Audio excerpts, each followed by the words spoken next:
Kasih karunia dan damai sejahtera dari Allah Bapa dan dari anaknya Tuhan Yesus Kristus dan Roh Kudus menyertai saudara-saudara sekalian.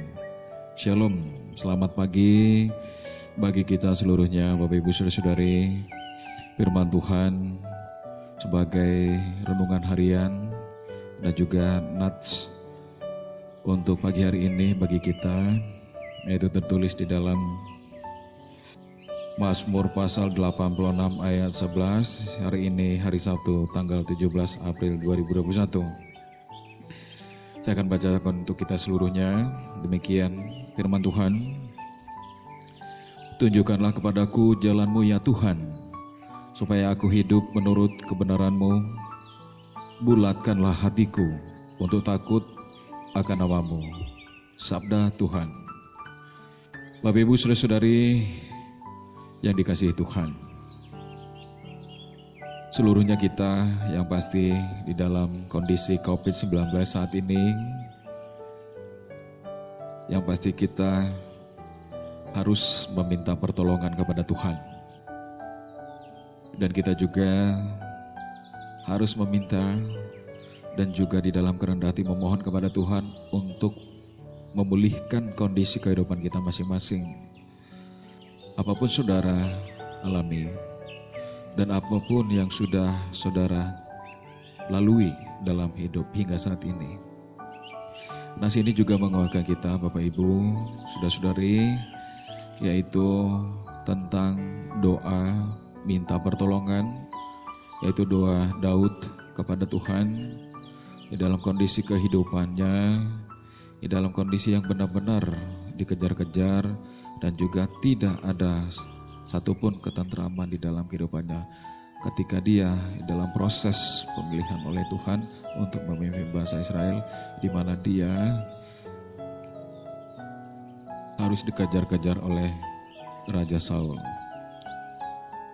Bapak Ibu Saudara-saudari, dikatakan di dalam nas hari ini bahwa ini permohonan kepada Allah agar kiranya Tuhan juga menunjukkan jalan kepada Daud. Demikian juga bagi kita hamba-hamba Tuhan, anak-anak Tuhan yang hidup saat ini. Marilah kita memohon kepada Tuhan agar kiranya Tuhan juga menunjukkan jalan kepada kita seluruhnya. Jalan kehidupan yang sudah Tuhan janjikan untuk kita jalani masing-masing pribadi lepas pribadi. Sebab Tuhan juga meyakinkan kita seluruhnya di dalam Yohanes 14 ayat 6. Kata Yesus kepadanya, akulah jalan, kebenaran, dan hidup, tidak ada seorang pun datang kepada Bapa kalau tidak melalui aku.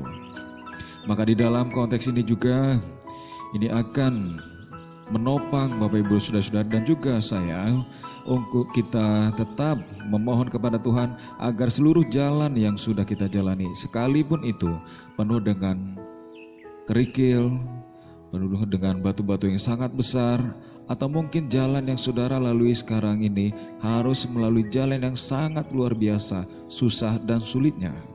Baik itu jalan di dalam komunikasi dengan saudara-saudara kita, keluarga kita, dan juga jalan ekonomi pribadi lepas pribadi. Dalam masa-masa sulit dan penuh dengan kesukaran ini, maka saya mengajak saudara untuk mengambil waktu sejenak untuk memohon kepada Tuhan dan memohon di dalam doa-doa kita. Dan katakanlah di dalam hatimu saudaraku, tunjukkanlah kepadaku jalan-Mu ya Tuhan, supaya aku hidup, karena memang kehidupan adalah dari Tuhan. Ini adalah bagian dari permohonan kepada Tuhan. Kita hanya bisa memohon. Maka di dalam permohonan ini, mari saudaraku, berikan waktumu sedikit saja di dalam pagi hari ini, di dalam terang matahari ini. Maka di dalam hari ini juga Tuhan akan menunjukkan kepada saudara dan saya suatu jalan kebenaran, jalan harapan, jalan sukacita, dan jalan penuh berkat yang dari Tuhan. Maka dengan itu juga inilah kebulakan tekad kita. Jika kita bulat dengan tekad hati yang begitu takut dengan nama Tuhan, dari dalam kasih karunia Tuhan, percayalah saudara akan menerimanya dalam kasih setiamu dan di dalam perjalanan hidupmu. Karena Tuhan benar-benar hadir untuk saudara dan kepada anak-anak Tuhan yang di dalam kerendahan hati memohon kepadanya. Maka diakhiri renungan pagi ini, katakan kepada Tuhan, tunjukkanlah kepadaku jalan-Mu ya Tuhan, supaya aku hidup menurut kebenaran-Mu. Bulatkanlah hatiku untuk takut akan nama-Mu. Kiranya Tuhan Yesus Kristus menyertai dan juga memberkati seluruh pekerjaan, aktivitas Bapak Ibu Saudara-saudari pada hari ini. Selamat berkarya, terpujilah Tuhan, dan kita tetap sehat di dalam kasih karunia-Nya. Amin.